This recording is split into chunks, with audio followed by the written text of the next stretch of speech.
अब हम आपको जानकारी देंगे काल सर्प दोष के बारे में। बहुत लोगों ने बताया होगा या जैसे भी आप लोगों की जानकारी में ये शब्द जरूर सुनने में आया होगा, काल सर्प योग। ये काल सर्प योग क्या होता है, कैसे बनता है और उसका क्या फल होता है, आज हम इसके बारे में आप लोगों को जानकारी देंगे। विभिन्न धर्म ग्रंथों एवं शास्त्रों में सर्प दोषों का वर्णन मिलता है। वर्तमान में प्राचीन एवं नवीन दैवज्ञों के मध्य काल सर्प योग के विषय में मंत्रणा प्रारंभ हो चुकी है। यदि हम प्राचीन ग्रंथ मानसागरी, बृहज्जातक तथा बृहद पाराशर होरा शास्त्र का अवलोकन करें तो यह सिद्ध हो जाता है कि इन ग्रंथों में काल सर्प योग अथवा सर्प योग का उल्लेख किया गया है। भारतीय संस्कृति में नागों का विशेष महत्व है। प्राचीन काल से ही नाग पूजा की जाती रही है।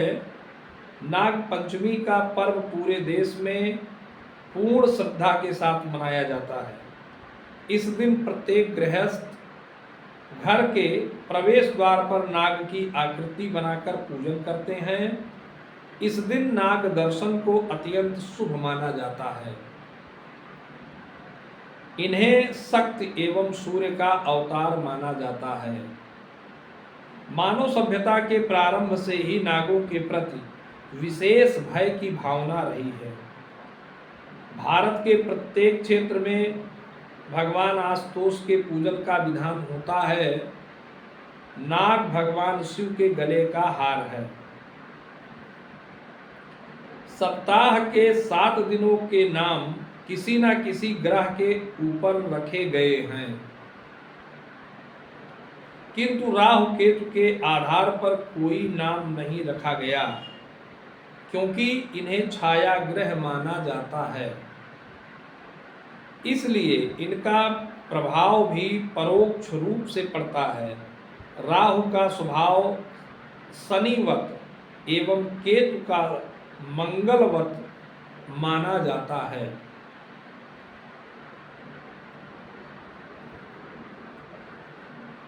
एक शरीर के 2 भागों में राहु को सिर एवं केतु को धड़ मानने पर सिर में विचार शक्ति होती है, किंतु शरीर न होने पर यह स्वयं क्रिया करने में असमर्थ होता है।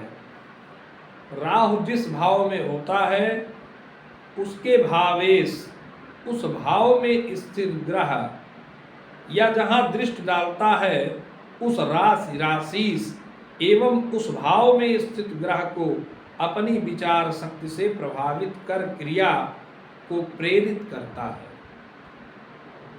केतु जिस भाव में बैठता है उस राशि उसके भावेश केतु पर दृष्टिपात करने वाले ग्रह के प्रभाव में क्रिया करता है। केतु को मंगल के समान मान लेने पर उसका प्रभाव मंगल के समान विध्वंसकारी हो जाता है। अपनी महादशा एवं अंतर्दशा में व्यक्ति की बुद्धि को भ्रमित कर सुख समृद्धि का ह्रास करता है। राहु की महादशा बाधा कारक होती है।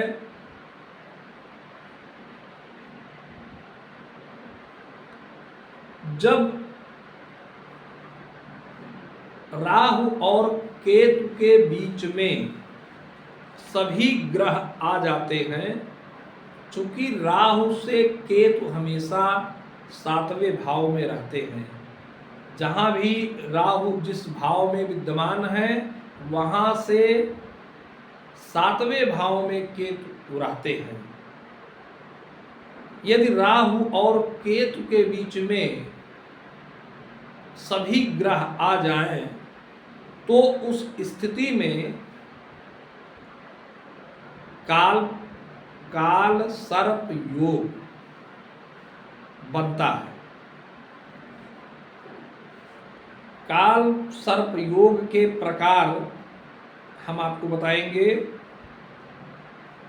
ज्योतिष में 12 राशियां हैं, इनके आधार पर 12 लग्न होते हैं और इनके विविध योगों के आधार पर कुल 288 प्रकार के काल सर्प योग निर्मित हो सकते हैं।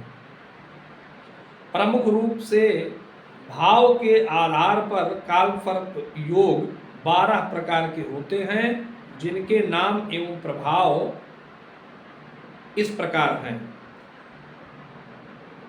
नंबर 1 अनंत काल सर्प योग, दूसरा है कुलिक काल सर्प योग, तीसरा है वासुकी काल सर्प योग और चौथा है शंखपाल काल सर्प योग, पांचवा है पद्म काल सर्प योग और छठा है महापद्म काल सर्प योग, सातवां है तक्षक काल सर्प योग और अष्टम है कर्कोटक काल सर्प योग, नौवां है शंखनाद या शंखचूड़ काल सर्प योग, 10वां है पातक काल सर्प योग और 11वां है विषाक्त या विषधर काल सर्प योग और 12वां है शेषनाग काल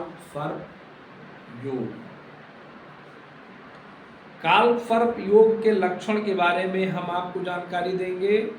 काल सर्प योग में जो जातक प्रभावित होते हैं उन्हें प्रायः स्वप्न में सर्प दिखाई देते हैं। जातक अपने कार्यों में अथक परिश्रम करने के बावजूद आशातीत सफलता प्राप्त नहीं कर पाता, हमेशा मानसिक तनाव में रहता है, जिसके कारण सही निर्णय लेने में असमर्थ रहता है। अकारण लोगों से शत्रुता मिलती है, गुप्त शत्रु सक्रिय रहते हैं जो कार्यों में अवरोध पैदा करते हैं। पारिवारिक जीवन कलहपूर्ण हो जाता है, विवाह में विलंब या वैवाहिक जीवन में तनाव के साथ विवाह विच्छेद तक की स्थितियां निर्मित हो जाती हैं। सर्वाधिक अनिष्टकारी समय के बारे में हम आपको जानकारी देंगे। जातक के जीवन में सर्वाधिक अनिष्टकारी समय निम्न अवस्था में होता है। पहला है राहु की महादशा, राहु की प्रत्यंतर दशा अथवा शनि सूर्य या मंगल की अंतर्दशा में। दूसरा है जीवन के मध्यकाल लगभग 40 से 45 वर्ष की आयु में ग्रह गोचर में कुंडली में जब जब काल सर्प योग बनता हो, उपर्युक्त अवस्थाओं में काल सर्प योग सर्वाधिक प्रभावकारी होता है एवं जातक को इस समय शारीरिक, मानसिक, पारिवारिक, आर्थिक, सामाजिक, व्यावसायिक इत्यादि क्षेत्र में कठिनाइयों का सामना करना पड़ता है। काल सर्प योग शांति के कुछ स्थान बताए गए हैं, जिसमें कालहस्ती शिव मंदिर तिरुपति, त्र्यंबकेश्वर ज्योतिर्लिंग नासिक, त्रिवेणी संगम इलाहाबाद प्रयागराज, त्रिजुगी नारायण मंदिर केदारनाथ, नागेश्वर त्रिनागेश्वर मंदिर जिला तंजौर, सिद्ध शक्तिपीठ काली पीठ कलकत्ता, भूतेश्वर महादेव मंदिर नीम तल्ला घाट कलकत्ता, गरुड़ गोविंद मंदिर छठी कारा गांव एवं गरुड़ेश्वर मंदिर बड़ोदरा, नाग मंदिर जैत गांव मथुरा, चामुंडा देवी मंदिर हिमाचल प्रदेश, मनसा देवी मंदिर चंडीगढ़, नाग मंदिर ग्वारी घाट जबलपुर, महाकाल मंदिर उज्जैन। काल सर्प योग की शांति किसी पवित्र नदी तट पर, नदी संगम, नदी किनारे के शमशान, नदी किनारे स्थिर शिव मंदिर अथवा किसी भी नाग मंदिर में की जाती है। कभी कभी देखने में आता है कि अनेक दैवज्ञ जजमान के घरों यानी निवास स्थान में ही काल सर्प योग की शांत करवा देते हैं। ऐसा ठीक नहीं प्रतीत होता। रुद्राभिषेक तो घर में किया जा सकता है, किंतु काल सर्प योग की शांति निवास स्थल में नहीं करनी चाहिए। राहुकृत पीड़ा के उपाय क्या हैं, हम आपको बताएंगे। यदि जन्मांग में राहु अशुभ स्थिति में हो तो उससे बचने के लिए कस्तूरी, तारपिन, गज दंत भस्म, लोहवान एवं चंदन का इत्र जल में मिलाकर स्नान करने से राहु की पीड़ा से शांति मिलती है। इसके लिए नक्षत्र, योग, दिन, दिशा एवं समय का विशेष ध्यान रखना चाहिए। ऐसे जातकों को गोमेद का दान करना चाहिए। राहु के दान, राहु की पीड़ा के निवारण हेतु जातकों को निम्न वस्तुओं का दान बुधवार या शनिवार के दिन करना चाहिए, जिसमें सरसों का तेल, सीसा, काला तिल, कंबल, तलवार, स्वर्ण, नीला वस्त्र, सूप, गोमेद, काले रंग का पुष्प, अभ्रक, दक्षिणा, उपर्युक्त वस्तुओं का दान किसी शनि का दान लेने वाले को दें अथवा किसी शिव मंदिर में रात्रि काल में बुधवार या शनिवार को छोड़ दें। काल सर्प योग शांति के उपाय के बारे में हम आपको बताएंगे। काल सर्प योग का सर्वमान्य शांति उपाय रुद्राभिषेक है। श्रवण मास में अवश्य नियमित करें।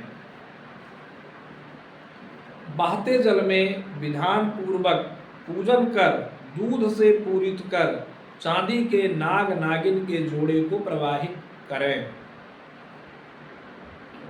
तीर्थराज प्रयाग में तर्पण एवं श्राद्ध कर्म संपन्न करें। काल सर्प योग में राहु की शांति का उपाय रात्रि के समय किया जाए। राहु के सभी पूजन शिव मंदिर में रात्रि के समय या राहु काल में करें। राहु के हवन हेतु दुर्वा का उपयोग आवश्यक है। राहु के पूजन में धूप एवं अगरबत्ती का उपयोग न करें। इसके स्थान पर कपूर, चंदन का इत्र उपयोग करें। शिवलिंग पर मिश्री एवं दूध अर्पित करें। शिव तांडव स्तोत्र का नियमित पाठ करें। पूजा के घर के पूजा स्थल में भगवान श्री कृष्ण की मोर पंख युक्त मूर्ति का नियमित पूजन करें। पंचाक्षर मंत्र का नियमित जप करें। नियमित मूलीदान एवं बहते जल में कोयला प्रवाहित करते रहने से अस्थायी शांति प्राप्त होती है। मसूर की दाल एवं कुछ पैसे सफाई कर्मचारी को प्रातः काल दें।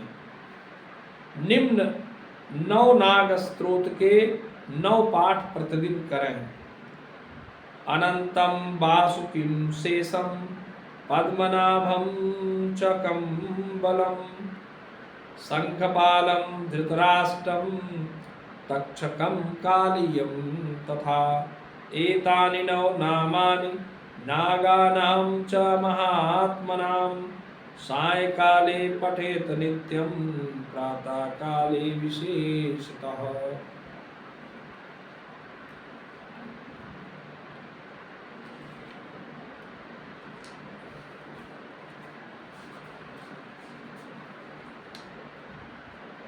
भावों के अनुसार काल सर्प योग के निवारण के अन्य उपाय भी हम आपको बताएंगे। यदि राहु आपके प्रथम भाव में हो तो गले में हमेशा चांदी का चौकोर टुकड़ा धारण करें। राहु यदि दूसरे भाव में हो तो घर के उत्तर पश्चिम कोण में सफाई कर मिट्टी के बर्तन में पानी भर दें प्रतिदिन पानी बदलें, बदलते हुए पानी को चौराहे में डालें। राहु यदि तीसरे भाव में हो तो अपने जन्मदिन पर गुड़, गेहूं एवं तांबे का दान करें। राहु यदि चतुर्थ भाव में हो तो प्रतिदिन बहते हुए जल में दूध बहाएं। राहु पंचम भाव में हो तो घर के ईशान कोण में सफेद हाथी की मूर्ति रखें। राहु षष्ठम भाव में हो तो प्रत्येक माह की पंचमी तिथि को एक नारियल बहते हुए जल में प्रवाहित करें। राहु यदि सप्तम भाव में हो तो मिट्टी के बर्तन में दूध भरकर निर्जन स्थान में रखाएं। राहु यदि अष्टम भाव में हो तो प्रतिदिन काली गाय को गुड़, रोटी, काले तिल एवं उड़द खिलाएं। राहु नवम भाव में हो तो शिवरात्रि के दिन 18 नारियल सूर्योदय से सूर्यास्त तक 18 मंदिरों में रखें।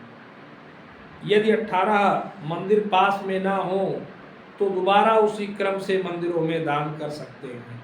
राहु दशम भाव में हो तो किसी महत्वपूर्ण कार्य को घर से जाते समय काली उड़द के दाने सिर के 7 बार घुमाकर बिखेर दें। एकादश भाव में राहु हो तो प्रत्येक बुधवार को घर की सफाई कर कचरा बाहर फेंक दें। उस दिन फटा वस्त्र न पहने। द्वादश भाव में यदि राहु हो तो प्रत्येक अमावस्या को काले कपड़े में काला तिल, दूध में भीगे जौ, नारियल एवं कोयला बांधकर जल में प्रवाहित करें। शिव पंचाक्षर मंत्र एवं शिव पंचाक्षर स्तोत्र का नियमित जप करने एवं काल सर्प यंत्र की नियमित पूजन, शिवलिंग तथा चित्र पर चंदन का इत्र लगाने से शांति प्राप्त होती है। लगातार 45 दिन का अनुष्ठान निश्चित शांति देता है। अनुष्ठान के समय अथवा मंत्र जप के दौरान केवल इत्र एवं कपूर का प्रयोग ही करें। अगरबत्ती के धुएं एवं दीप से नागों को गर्माहट मिलती है जिससे वे क्रोधित होते हैं, अतः इन वस्तुओं का उपयोग ना करें। पंचाक्षर